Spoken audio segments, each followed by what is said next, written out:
Bueno, ¿qué tal? Muy buenos días, compañeros. Soy el doctor Arturo Ponce, R2. El día de hoy vamos a hablar sobre pars planitis, para el módulo de retina.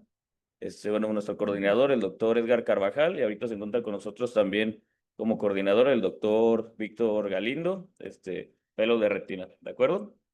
Entonces vamos a comenzar.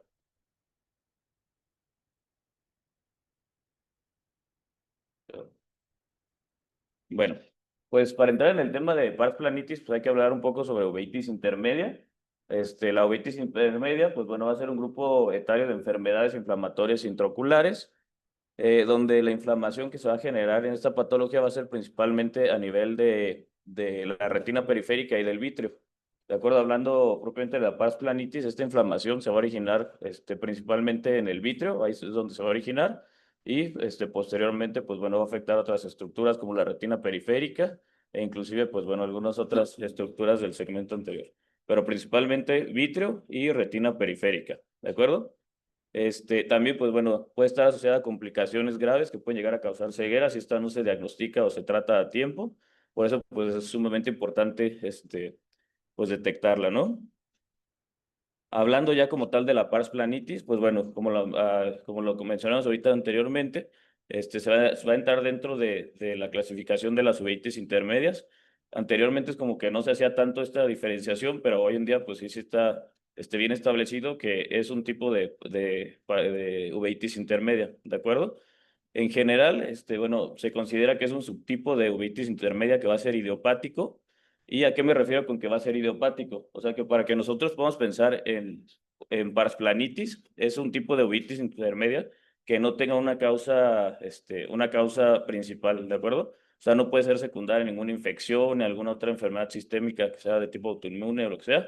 Si tiene alguna otra causa subyacente, no es parsplanitis, entraría dentro de uveitis intermedia, siempre y cuando pues, tenga estos criterios, ¿no? Pero entonces es idiopática y no se asocia a alguna otra enfermedad, ¿de acuerdo? O sea, desde que ya buscamos otras causas, y si no encontramos nada, pues bueno, ya podemos pensar en parsplanitis. Puede ser unilateral o bilateral. En la mayoría de los casos va a ser bilateral, aproximadamente en el 80% de los casos que encontremos.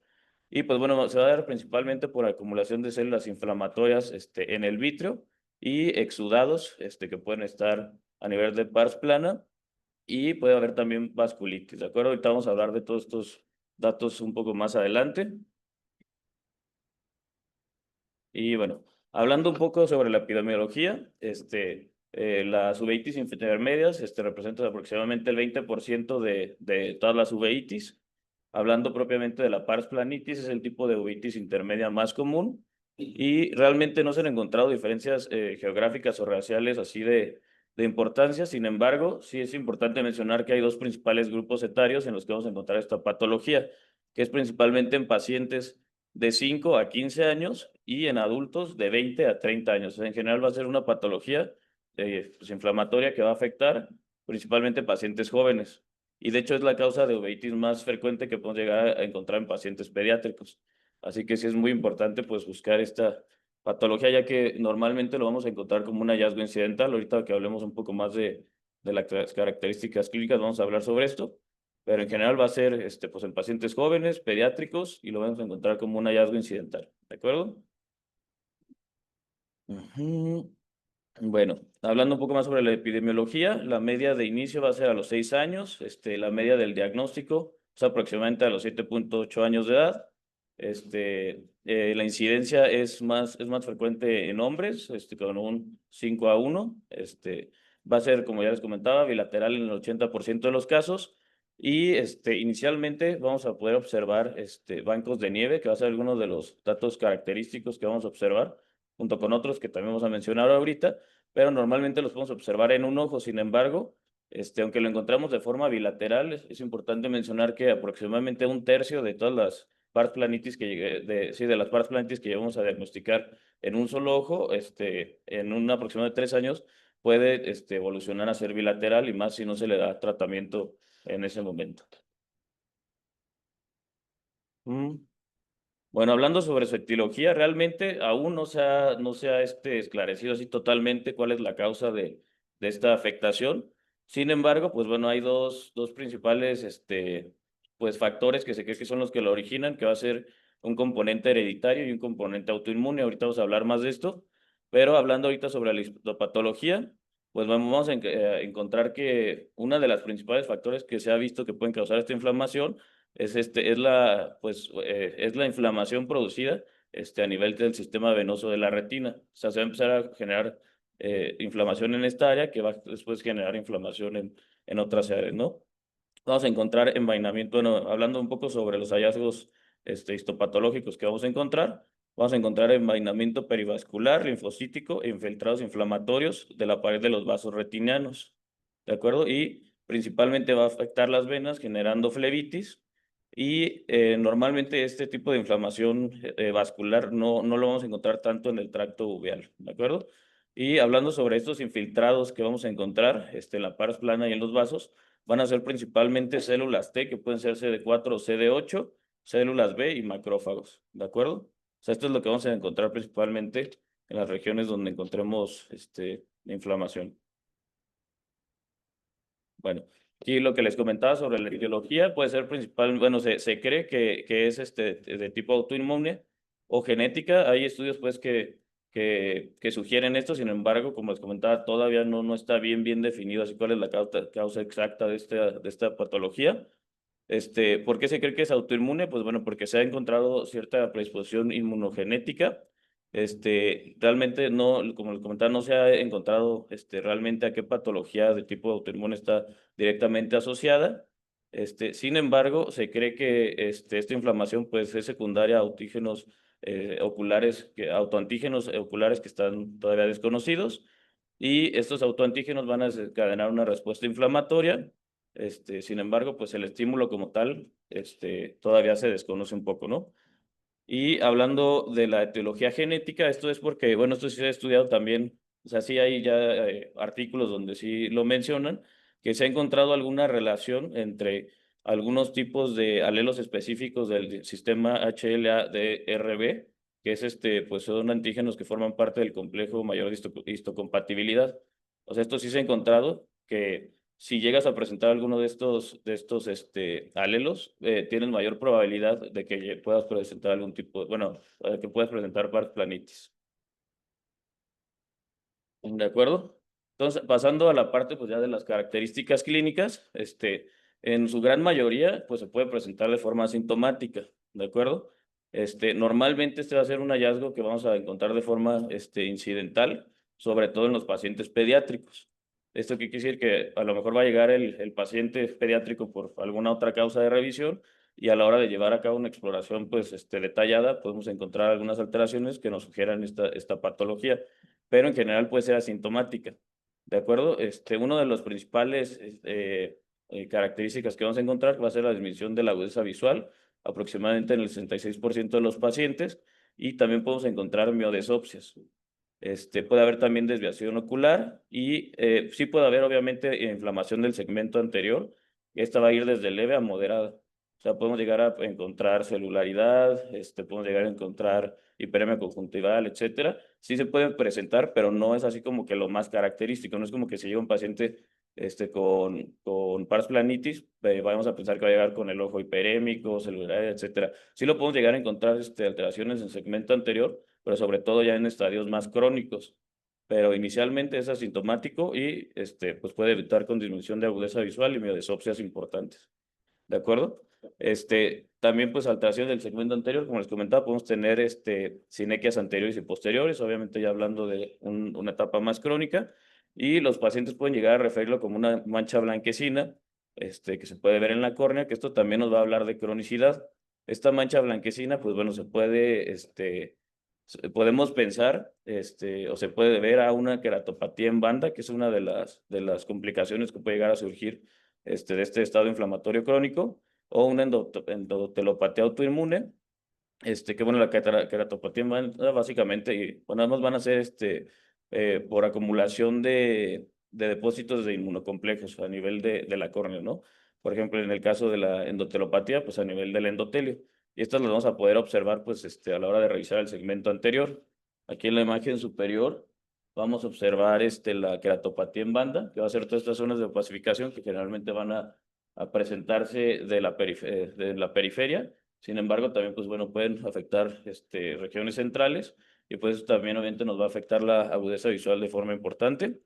Y en la imagen inferior vamos a observar la endoteliopatía, que si se fijan es una imagen de una exploración, donde podemos ver que es un corte paralelepípedo a 45 grados. No se alcanza a observar, pero bueno, la flechita blanca está señalando exactamente esa área donde se encuentra esta opacidad secundaria a la acumulación de complejos autoinmunes a nivel del endotelio. ¿De acuerdo? Mm, ok. Bueno, aquí tenemos otra imagen clínica, con técnica de iluminación difusa, donde, pues bueno, podemos observar también esta queratopatía en banda, donde está señalada aquí con la flecha blanca. También podemos observar sinequias posteriores, lo cual también nos habla pues ya de cronicidad. Y también podemos observar una catarata subcapsular posterior, que también es una de las complicaciones que podemos llegar a encontrar. Ahorita más adelante vamos a hablar sobre las complicaciones que podemos encontrar, pero bueno, estas son también de las más características. Bueno, siguiendo con las características clínicas, pues bueno, lo principal, como ya lo comentábamos, esta inflamación se va a originar en el vítreo, entonces obviamente vamos a encontrar alteraciones de tipo inflamatorias en el vítreo, prácticamente casi que en el 100% de los pacientes. Dos de las otras características que vamos a encontrar que son pues, muy importantes para diagnosticar esta patología son las bolas de nieve, que van a ser como los de células básicamente inflamatorias que se van a encontrar a nivel del vítreo, aproximadamente en un 80% de los pacientes, y bancos de nieve, que esto va a ser pues, también acumulación de estas células, además de que se va a generar un tejido fibrovascular a nivel de la retina, principalmente en la pars plana, o sea, en la periferia, que ahorita vamos a hablarlo más a detalle, pero aproximadamente el 63% de los pacientes. Es importante mencionar que no todos los cuadros de pars planitis van a tener siempre estas alteraciones que son como que las más características que luego asociamos a pars planitis. Sin embargo, pueden haber pars planitis que no los lleguen a presentar y si no presentan ninguna enfermedad de base, sigue siendo pars planitis, no uveitis intermedia. ¿De acuerdo? Este, bueno, importante, los bancos de nieve pueden asociarse a tracciones vítreas, ya que les comentaba que es un tejido fibrovascular que puede llegar a generar tracción en la retina, puede llegar a causar desprendimiento de retina y neovascularización. Y pues bueno, la presencia de hemorragia vítrea en pacientes pediátricos es muy importante, porque algunos pacientes con pars planitis pueden debutar con hemovitrio, ¿de acuerdo? Pacientes pediátricos. Y bueno, aquí les puse una tablita sobre la clasificación de las opacidades vítreas que va del 0 hasta el 4, ¿de acuerdo? Dependiendo pues qué tanto sea el grado de opacidad y de las características que podamos distinguir a la hora de revisar la retina y la cavidad vítrea. Mm. Bueno, este es de un estudio realizado aquí en México por el doctor Miguel Pedrosa y colaboradores. Bueno, aquí básicamente valoraron el tratamiento con inmunosupresores en pacientes con pars planitis, pero aquí sobre todo lo que quería mostrarles ahorita hablando de las características clínicas, es todas estas características son las que podemos llegar a encontrar, ¿de acuerdo? En este estudio encontraron que podemos encontrar vitritis en el 92% de los pacientes, bolas de nieve en el 70%, inflamación de la cámara anterior en el 60%, entre otras, ¿no? Pero todo esto pues es lo que podemos llegar a encontrar. Bueno, hablando sobre estas características clínicas que son como que las más significativas o de las más que más asociamos, vamos a encontrar las bolas de nieve, que como les comentaba, pues bueno, son células inflamatorias multinucleadas que se van a acumular, o sea, se van a pegar y van a generar esta imagen característica de bola de nieve a nivel del vítreo. Generalmente pues van a iniciar en la porción periférica, sin embargo, pues bueno, ya en estadios más avanzados los podemos encontrar casi en cualquier parte del vítreo. Si encontramos este tipo pues, de inflamación, o bueno, estas bolas de nieve, vamos a hablar de que es una inflamación que está activa, ¿de acuerdo? Y dependiendo de la cantidad o el grado que encontremos, bueno, de la cantidad que encontramos de estas bolas de nieve, va a ser también igual al grado de inflamación. O sea, mayor alteraciones que encontremos aquí en el vítreo, pues mayor grado de inflamación, ¿no? Mm,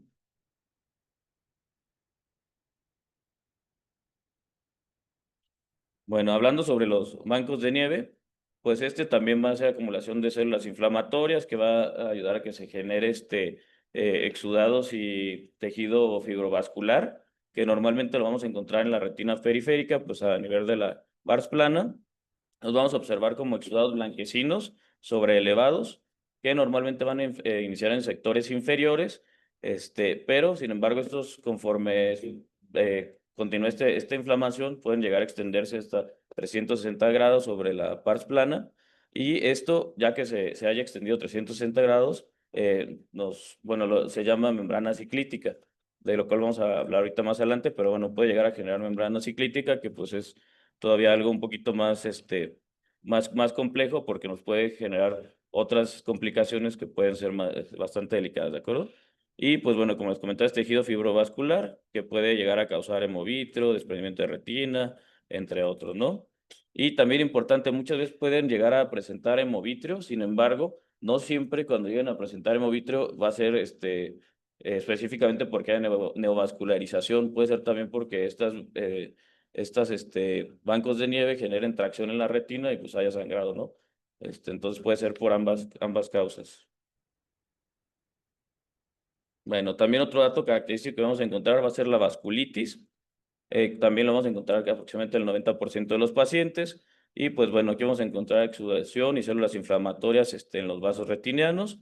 Y normalmente también va a iniciar en sectores inferiores. Y como les comentaba, pues va a ser por envainamiento perivascular linfocítico e infiltrado inflamatorio de la pared de los vasos retinianos.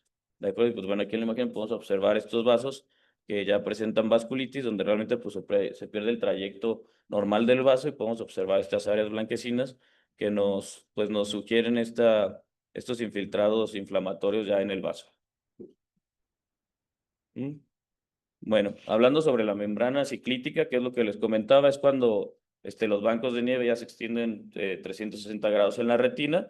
Este, pues bueno, es proliferación de tejido fibrovascular. Este puede tener adherencia directamente al cristalino, o sea, retrolenticular, y también al cuerpo ciliar. De aquí también muy importante que saber que este tipo, o sea, por esta adherencia que puede llegar a tener, puede llegar a causar tanto desprendimientos coroideos como desprendimientos de retina, como desprendimientos del cuerpo ciliar, ¿de acuerdo? Normalmente, bueno, lo podemos llegar a observar aproximadamente en un 15% de los pacientes en la revisión con lámpara de hendidura, y lo podemos llegar a ver como una membrana retrolenticular que va a afectar el eje visual. Y normalmente cuando observamos esta complicación, es sumamente importante pues realizar bueno, pedir un ultrasonido en modo B, sobre todo pues porque obviamente aquí va a estar también ya, como hablamos de algo de ya de cronicidad, pues va a haber pues, bastante opacidad de medios, entonces para descartar también cualquier otra afectación, ¿no?, que podemos encontrar en cavidad vítrea. Y pues bueno, como les comentaba, puede causar desprendimiento de retina, desprendimiento coroideo y desprendimiento de cuerpo ciliar. Bueno, hablando sobre las complicaciones más frecuentes que podemos llegar a encontrar en la pars planitis, una de las más importantes y más frecuentes que se llegan a presentar es el edema macular quístico. Este puede llegar a presentarse aproximadamente en el 78% de los pacientes, y este sí es muy importante porque puede ser determinante para la agudeza visual. O sea, mientras más, pues más marcado sea este edema o más tiempo tarde en darse el tratamiento, pues bueno, obviamente va a disminuir el pronóstico visual del paciente, ¿no?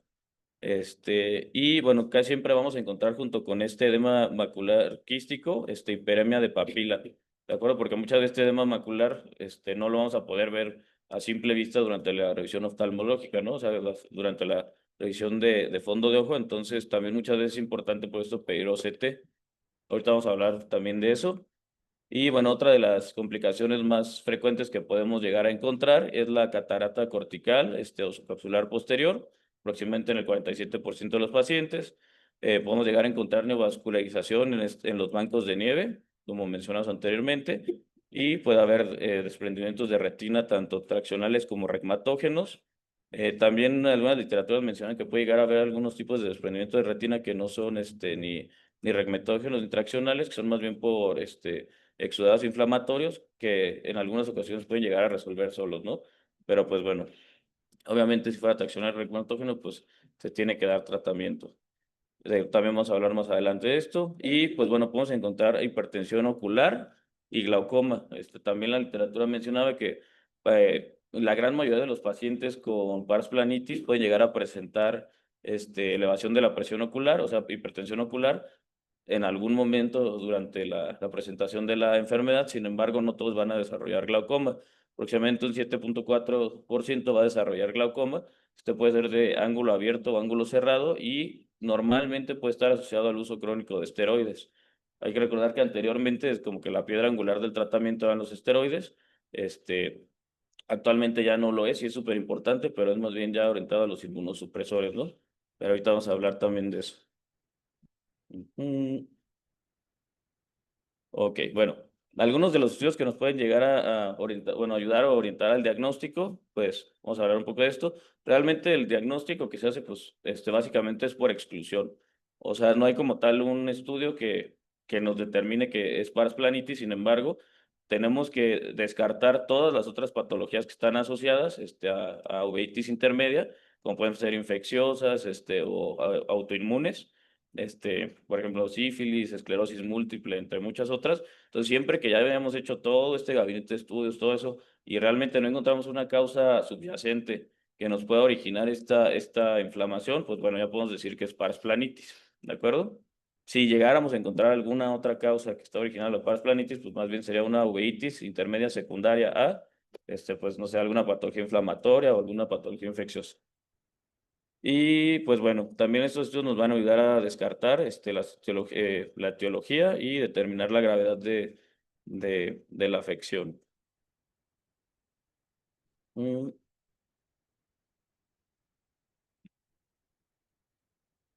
ok. Pues bueno, algunas de los estudios que podemos apoyarnos es la fluorangiografía, principalmente para corroborar o descartar también el edema macular quístico y la vasculitis. También nos ayuda para diagnosticarlo en etapas subclínicas y va a permitir evaluar la extensión y el grado de fuga que puede haber en estos exudados. Y pues bueno, los datos característicos que podemos observar en la fluorangiografía va a ser la hiperfluorescencia de la papila, aproximadamente en el 69% de los pacientes, y el edema macular quístico, también en el 56% de los pacientes, que se va a observar como un área de hipofluorescencia puntiforme, que podemos observar en la imagen superior, donde está la flechita blanca. Esa zona, pues sería donde estaría el edema macular quístico, y donde está la flechita negra, está señalando pues a la papila, ahí pues podemos ver esta hiperfluorescencia, ¿de acuerdo? Y también pues bueno, podemos encontrar hiperfluorescencia capilar, que también es este signo conocido como signo de helecho, que va a ser característico en la vasculitis secundaria pars planitis, que es la imagen inferior, ¿de acuerdo? Y pues bueno, es el signo de helecho. También nos podemos apoyar del OCT, sobre todo cuando estamos pensando en edema macular quístico. Y pues bueno, aquí, pues principalmente lo que vamos a encontrar, pues son los datos de este edema en el OCT, que va a ser pues pérdida de la arquitectura retiniana y estos quistes intrarretinianos que van a ser característicos. ¿De acuerdo? Esto pues nos va a ayudar principalmente a diagnosticar o a descartar que haya edema macular quístico. Bueno, también como comentamos, la ultrasonografía pues también es muy importante, sobre todo cuando encontramos opacidad de medio, pues ya por esta inflamación crónica que podemos llegar a observar. Normalmente, pues bueno, la vamos a solicitar cuando haya difícil visualización del vítreo, de la cavidad vítrea o de la retina, o cuando pensemos en membranas ciclíticas, es muy importante, o bandas de tracción vítrea, ¿no? Y pues bueno, también nos puede llegar a diagnosticar desprendimiento de retina o hemovítrea. Bueno, algunos de los diagnósticos diferenciales que podemos tener de esta pars planitis, pues serían causas de uveitis intermedia. Por ejemplo, en el caso de uveitis infecciosa, de la que la etiología fuera infecciosa, podemos pensar en sífilis, enfermedad de Lyme, toxoplasmosis, tuberculosis, o cariasis, ¿no? Y algunas otras etiologías, lo importante aquí descartar esclerosis múltiple, ya que la esclerosis múltiple en pacientes jóvenes puede debutar como una uveitis intermedia. Entonces es muy importante aquí descartar todo esto, también sarcoidosis, linfomas o infecciones virales.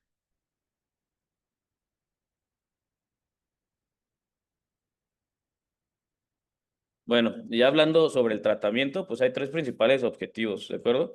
Anteriormente, si revisan literatura, pues que no sea tan actualizada, van a encontrar que antes se decía que a menos que se afectara la agudeza visual, no se debía dar tratamiento con esteroide, o que pues sí, principalmente eso, ¿no?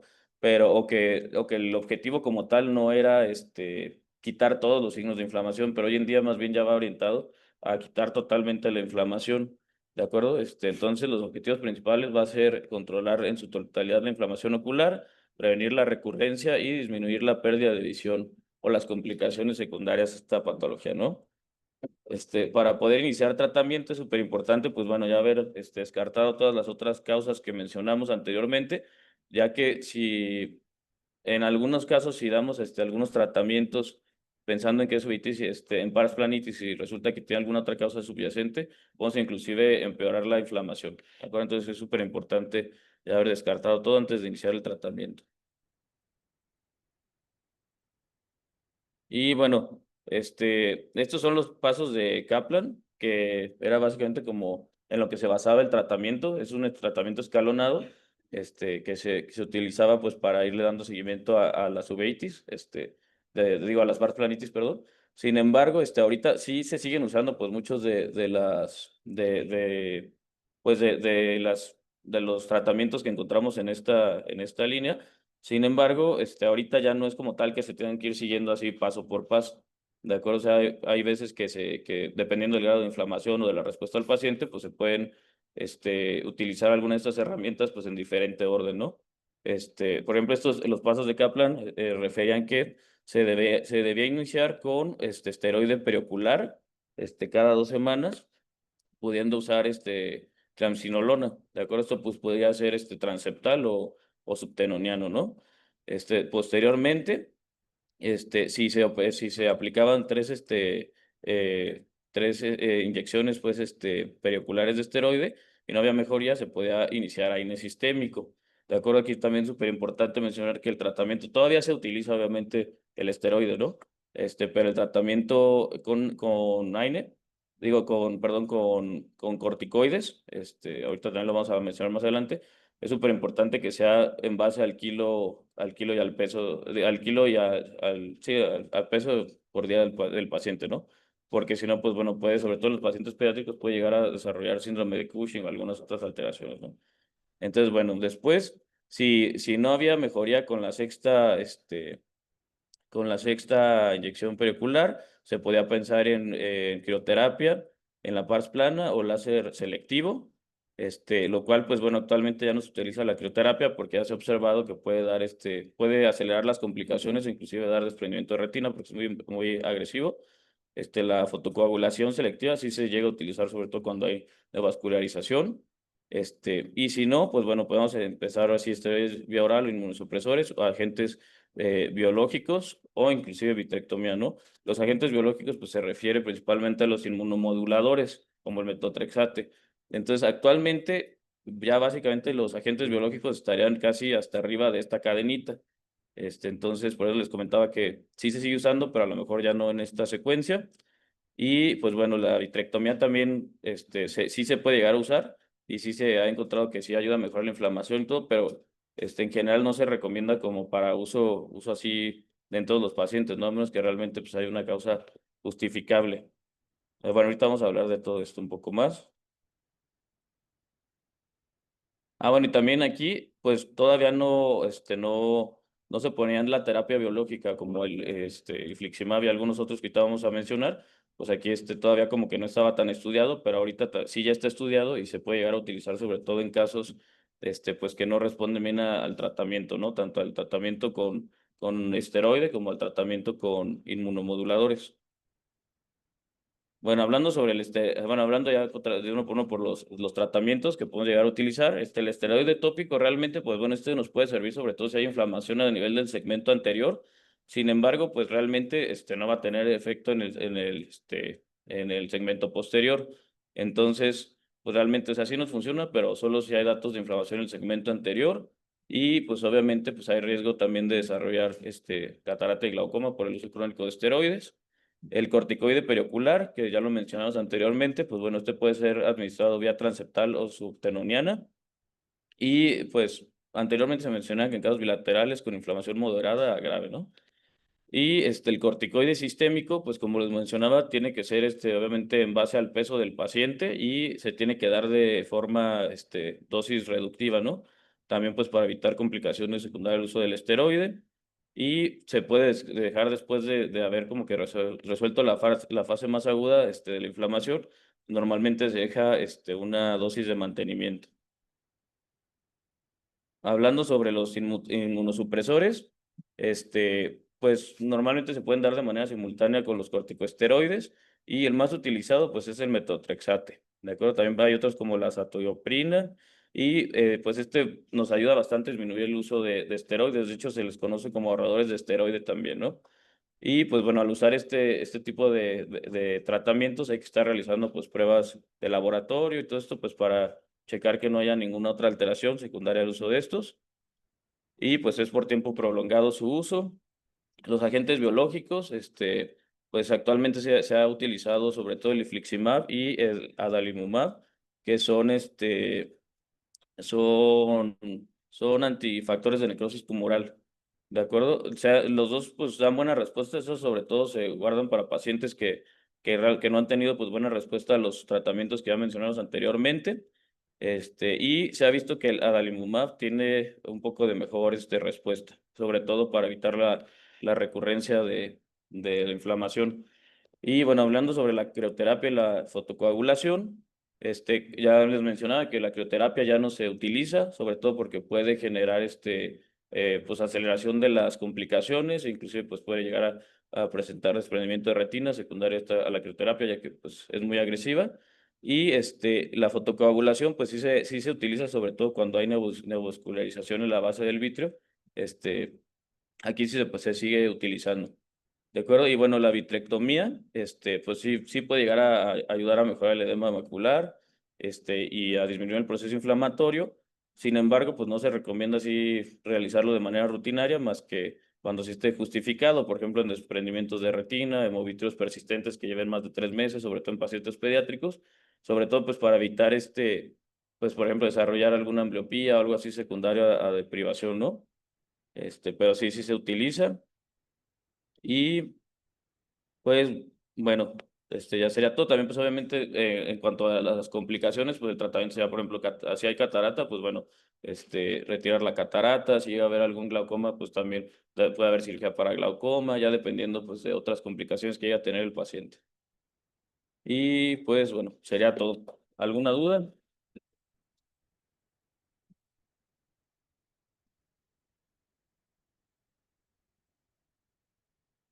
Ah, gracias, doctor. Gracias, gracias. Sí. ¿Mande? Pues no sé, ¿alguna duda, alguna aportación, algo así? Ajá.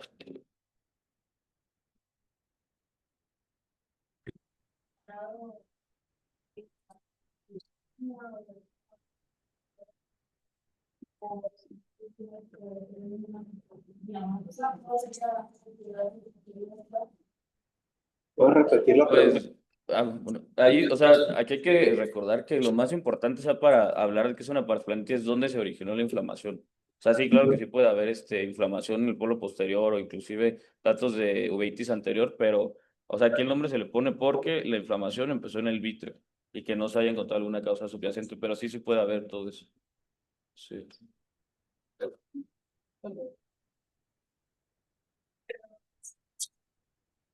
Porque ayer que estaba leyendo los tratamientos mencionaban los anti-VEGF para ciertas complicaciones, pero también decían que el uso estaba como que ninguna guía lo había probado, porque a la vez se podría generar fibrosis y podría desencadenar O sea, ahí lo más importante de todo, pues es un cuadro inflamatorio, ¿no? Un cuadro inflamatorio intraocular, no, de preferencia, no hay que meterle cosas intraocularmente, ¿no? Un edema macular quístico no lo van a tratar si el cuadro está totalmente activo. O sea, primero hay que apagar el cuadro y las complicaciones, hablando de un edema macular, una catarata, pues vamos a tratarlas secundariamente ya cuando el cuadro se enfrió. Totalmente, ¿no? No te vas a dedicar a ponerle anti-VEGF a un paciente que tiene un edema macular quístico con una uveitis intermedia activa, donde te está inflamando todo. Ahí no, todavía no, no. Fíjate que hablando de uveitis intermedias, el tratamiento desde toda la vida ya ha cambiado un poquitito, ¿no? Pero el tratamiento de toda la vida han sido los desinflamatorios perioculares, siempre. Se supone que es el tratamiento de elección. O sea, ahí, que teniendo una línea fibrosa del donde ellos utilizaban en la segunda línea los inmunosupresores, principalmente el metrotexate, y que eso ayuda muchísimo a reducir la cirugía oftalmológica. sí, totalmente. La verdad es que los cuadros no son tan típicos. De todas las uveitis, yo creo que es la que menos van a encontrar, pero sí existe, ¿no?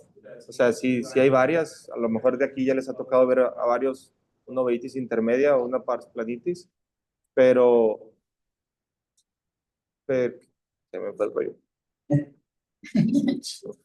Muy temprano. Pero sí, es el tratamiento de elección actualmente, ¿no? Sí, es Sí. ahí de lo que comentaba Ángel, sí es cierto, ahí se me pasó ponerles los esteroides de intravitreos y sí, refería que sí se puede llegar a utilizar, por ejemplo, como los Urdex, pero sobre todo es cuando la inflamación, pues no se ve, por ejemplo, que sea el doctor con esteroide periocular, pero sí se puede llegar a utilizar cuando no se ve la inflamación. ¿Vale? de los pero pues, o sea, también es como que el pro y el contra, ¿no? O sea, de que a largo plazo también nos puede generar glaucoma también. O sea, si de por sí tenemos el riesgo de que el glaucoma generado por las sinequias posteriores, o sea, también agregarle el Orsudex como que... Pues hay indicaciones, ¿no? Y hay contraindicaciones del mismo. Nada más que mencionar que en exploración, para ver las bolas de nieve, muchas veces hay que hacer una identificación, o sea, no las vas a ver nada más con un poco de formaldequín dental esclera para poder observarlas. O con su lente de 3 espejos. Muchas veces su lente panorámico no les va a permitir llegarle hasta esa zona, ¿no? Entonces hay que sospecharlo en base a los signos, a los síntomas que mencionaron aquí en la clase. Hay que sospecharlo y hay que ponerle su lente de 3 espejos. A veces nuestro lente panorámico no nos permite ver todas esas zonas. ¿Por qué? Porque el paciente no coopera, porque no sabemos usarlo bien, por muchas razones.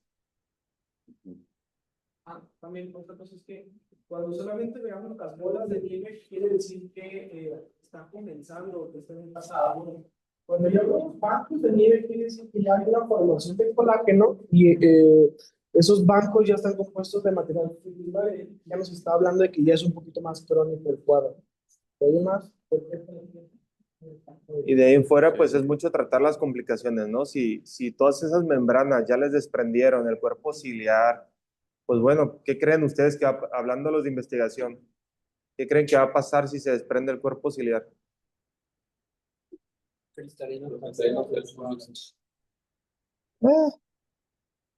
Sí, algo más. Un glaucoma.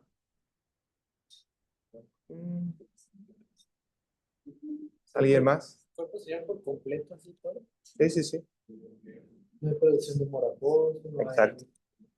Entonces, pues es tratar complicaciones en algunos casos, pero sobre todo, pues tratar de tratarlo a tiempo, ¿no? La verdad es que reaccionan muy bien a los esteroides perioculares. Reaccionan muy bien, pero pues ya, como dice Dizaba, pues está la segunda línea, hay una tercera línea, hablando de metrotexate, hablando de desinflamatorios sistémicos, y hay que ir escalando hasta que el cuadro se apague por completo, y de ahí pues tratar sus complicaciones.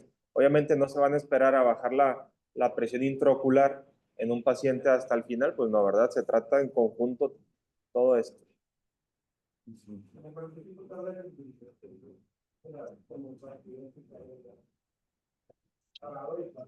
Se apagó por completo, va a variar mucho en los pacientes, ¿no? El grado de inflamación, el momento en el que lo agarres y todo, así como los signos que lleguemos a encontrar, pero responden bien.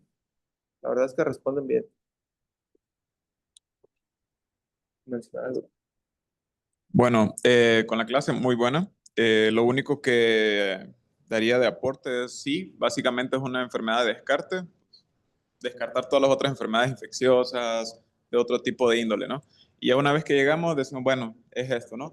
Obviamente la sintomatología o los hallazgos que podemos encontrar sí nos pueden encaminar un poco, ¿no? Las bolas de nieve, que son importantes, o los bancos de nieve, como mencionaba acá el doctor Fernando, sí, pues nos van a ir encaminando a esto, ¿no?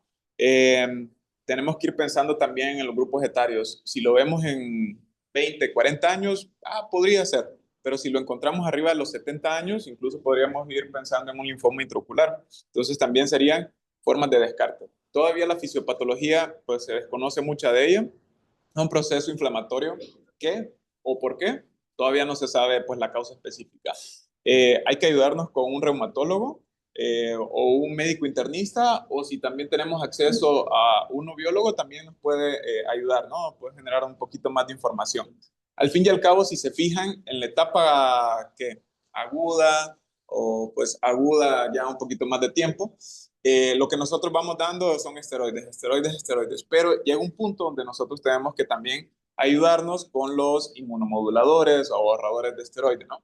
Entonces, no les recomiendo que de antemano estén poniendo ustedes metotrexate o metilfenidato, ese tipo de cosas. Entonces, sí, ayúdense pues con otras personas que tienen un poco más de expertise en estos escenarios. Lo que sí es, pídanle todos los estudios y ya háganle un poco más fácil la vida a la persona que se lo van a derivar. Toda la parte inflamatoria y toda la parte infecciosa que vayan descartando, ¿no? Y la que les puede ir orientando más específico a esto, pero las interleucinas 6, interleucina 2 les ayuda mucho a decir, ok, sí, sí está muy inflamado. Lo único que nos va a decir es muy alto, muy inflamado. Poco, pues no tan inflamado. Pero pues no es específico. Incluso pueden tener interleucinas casi normales y aún así tener el cuadro de pars planitis, ¿no? Y con esto de los pasos de Kaplan, pues que son un par pues, de pasos así de cómo seguir. En la primera etapa, no sé si les puedes dar suma ya. Dice periculares de esteroides 1 cada 2 semanas. Entonces, esto de acá, pues sí, lo podemos ir utilizando, pero podemos irnos apoyando también de la parte intravenosa. La metilprednisolona en impulsos, en bolos, durante 3 días nos va a ayudar mucho antes de empezar a tocar también la parte periocular. A veces menos es más. Nos empezamos a tocar o empezamos a hacer tratamientos intraoculares y también vamos a generar también más inflamación a esto. Una vez que ya hemos descartado todas las otras enfermedades, ¿no? Luego también nos puede hablar ahí podemos utilizar también los AINES. Los AINES, pues en una segunda opción, pues como coadyuvante nos pueden ayudar también y todo. Puedes bajar a la parte ahí. Entonces podemos poner más perioculares y todo. Podemos colocar crioláser, pero ¿qué creen que puede pasar con el crioláser? Si no está completamente indicado, no vemos áreas de neovascularización o no vemos áreas de hipoxia, si nosotros solo damos crioláser, pues va a generar todavía más inflamación. Entonces, también tenerlo eso en cuenta, ¿no? Perdón, doctor, yo que ustedes el crío no lo utilizo. El crío inflama extremadamente a nivel todo, periocular, párpados, intraocular, inflama mucho, genera demasiada inflamación. Yo en este caso lo descartaría casi totalmente por toda la inflamación que puede llegar a generar la crioterapia. Y pues más adelante en la cascada de esteroides bioral, pues la fase de mantenimiento, pues sí es importante acá, no solo es darle la etapa aguda, sino que también el mantenimiento, evitar las recurrencias de esto, ¿no? Los inmunosupresores, pues claro, los que ya les había mencionado. Y la parte quirúrgica, pues ahí queda mucho debate, si cuándo entrar, cómo entrar y todo. Podríamos usarla, sí, incluso podría llegar a ser hasta un punto diagnóstico si encontramos hemovitrios, algo que no nos permita la visualización correcta, pero nuevamente no, los procedimientos nos van a generar todavía más inflamación, podemos generar más edema macular, podemos generar más daño. Entonces, realmente entrar es cuando ya hemos enfriado el cuadro. Y con la parte de cataratas que lo habían mencionado, pues sí, me imagino que ya en su apartado de segmento anterior ya vieron las indicaciones de cuándo entrar a una cirugía de catarata uveítica, ¿no? Que vendría siendo pues cuando ya el cuadro está estable, que puede ser de 3 hasta 6 meses sin actividad de inflamación. ¿Ok? ¿Alguna otra duda o pregunta? Allá, el doctor. En base al seguimiento, realmente, por ejemplo, para decir, no tuvimos respuesta, ¿cuánto se considera o cuánto recomienda la mejor esteroides intravítreos o algún esteroide? No sé, realmente decir, ¿sabe qué? Le voy a dar 3, 4 semanas, 5, 6, 7, yo sé que a lo mejor es individual, cada persona pues diferente la información, pero cuando, por ejemplo, ustedes tomarán la decisión de cambiar, por ejemplo, a un esteroide de vía oral, o yo sé que también es con el reumatólogo, pero, por ejemplo, en nuestro caso, a lo mejor vamos a un lugar donde es difícil que el paciente se pueda mover a el reumatólogo, que realmente nosotros lo estemos tratando solo, que el paciente simplemente no va a quedar. Creo que lo acaba de comentar ahorita, Víctor, más o menos toda tu pregunta. Recordar que en todos los lugares de México existe un reumatólogo en menos de 2, 3 horas, ¿no? Eso es muy importante. Algo con lo que hay que quedarnos mucho es que no quieran tratar todos ustedes. No sean ese oftalmólogo que, pues, déjate lleno de metrotexate y quién sabe cómo, ¿no? Se te olvida el seguimiento, tienen la consulta llena, se te olvida pedir estudios y vas a generar algún otro daño en vez de favorecer, ¿no? Hablando de eso, la verdad es que responden bien, ¿no? O sea, en su mayoría responden bien. Y respondiendo a tu pregunta, ahorita lo acaba de comentar Víctor, lo mencionó también Arturo, las primeras instancias, ¿no? Recuerden esa cascada y tú mismo lo estás viendo. Cualquier caso uveítico, inflamatorio, rápido responden al esteroide, rápido. Realmente tú vas a notar luego si no te está funcionando ese esteroide, si la visión no mejora, si la opacidad de medios no mejora, si realmente tenemos alteraciones del segmento anterior y posterior también. Es ahí cuando hablábamos de agregar a lo mejor algún esteroide tópico por la penetrancia que tienen los mismos, ¿no?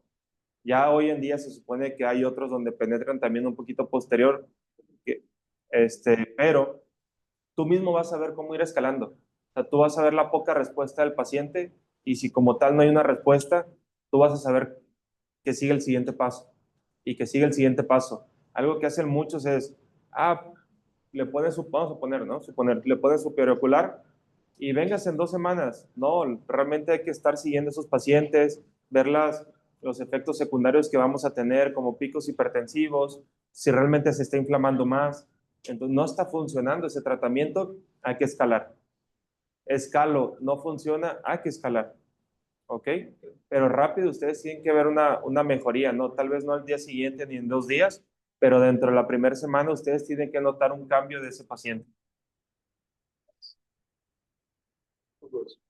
Creo que tú mismo diste la respuesta. Hay que individualizar el caso, ¿verdad? No lo que a uno le va a pasar a otro.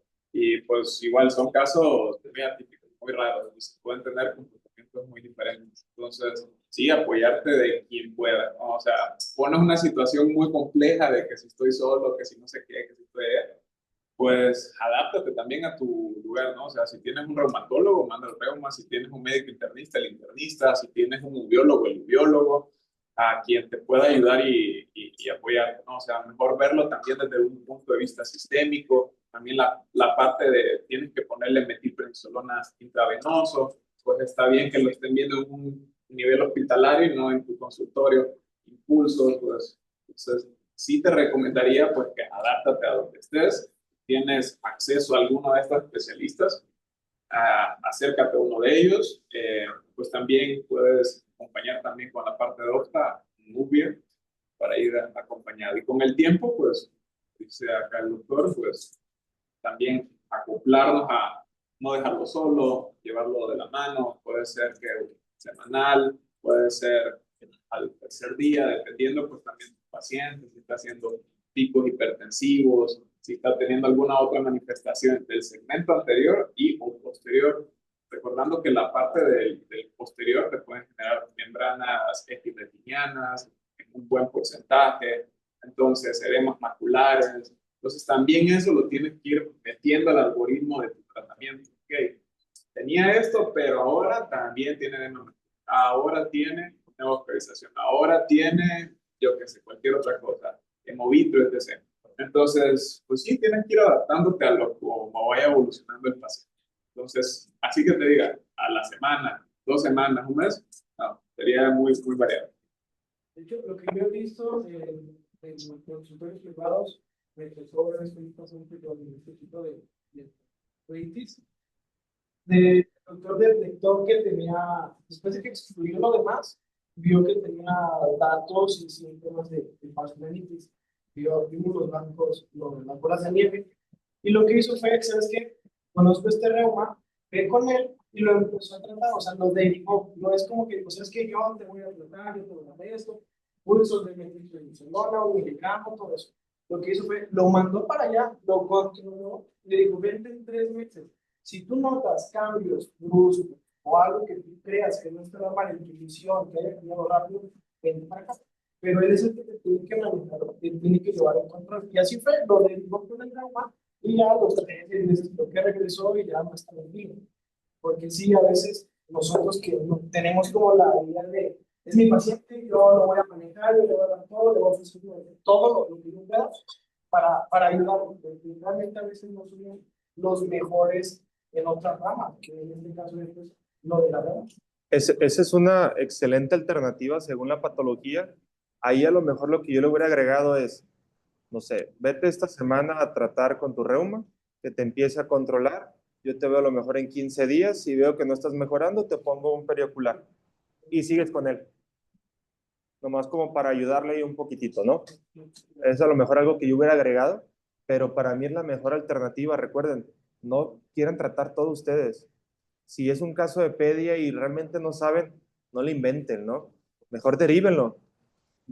Hoy en día todo el mundo nos maquilamos entre todos. O sea, no es porque, mira, trae un estrabismo y yo lo voy a operar porque mi papá opera estrabismo, pero pues él ya no opera y yo le sé porque lo vi desde chiquito y lo voy a hacer porque está bien fácil. Sí, está fácil operar un estrabismo, eso no se lo niego. El problema es el plan. El problema es que si es quirúrgico. El problema es que si no trae algo más. O sea, no solamente es meternos o querer hacer por no perder a nuestro paciente. La verdad es que hoy en día termina ganando más el que envía al paciente que el que realmente maquila, ¿no?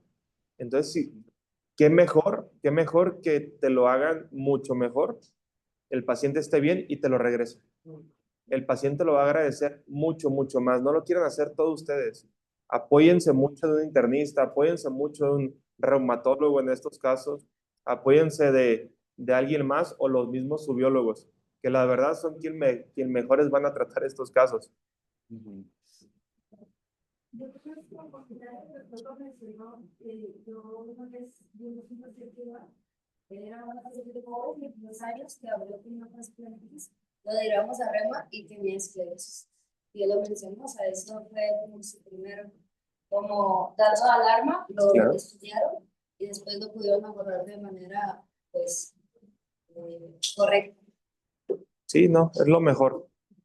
Y también, como mencionó el doctor Víctor, de las intervenciones se ve más la intervención 6. Y esta básicamente casi no responde a esteroides, que o sea, supería totalmente pars planitis en el vitrio y creo que es lo normal son 10 y estaba arriba de 400 en pacientes con esta enfermedad y no responden tal cual tanto a esteroides, sino pues ya sería como escalar ya biológicos o alguna otra cosa. Ya.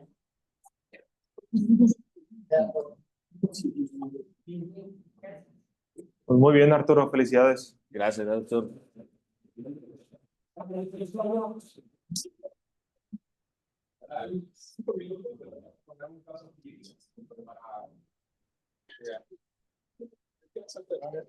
Sí, un caso clínico del doctor. Entonces,